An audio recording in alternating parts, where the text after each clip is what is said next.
Terima kasih pemirsa, masih di Grebek. Apes yang dialami Maya, warga Jaya 7 Lorong Bineka, Kelurahan 16 Ulu, Kecamatan Seberang Ulu 2, Palembang, sudah menjadi korban jambret pas nak balik ke rumahnya dari ngajar di salah siko TK tak jauh dari rumahnya. Atas kejadian tersebut, korban kehilangan HP beserta dompet yang berada di jero tas.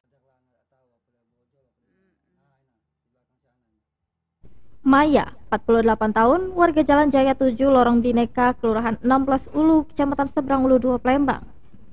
Jadi korban jambret di lorongnya dewe oleh pelaku yang guna ke motor Scoopy.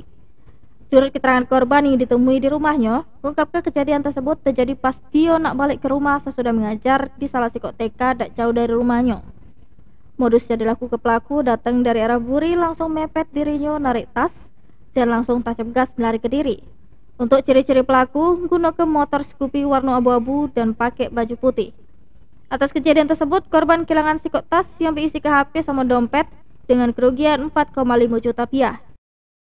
Balik dari ngajar kan, masuk lorong, rupanya langsung balik dari belakang dia tuh, langsung mepet, langsung ngebut motor tuh, langsung narik tas gitu nah. Dia langsung lari ke sana. Isi berapa? Isiannya apa, Beb? HP, terus dompet. Berapa yang dari pelaku? Pelakunya siko. Sedewean, Be. Motor apa dia pakai, Bu? Motor Scoopy. Scoopy. Warna Coklat. coklat.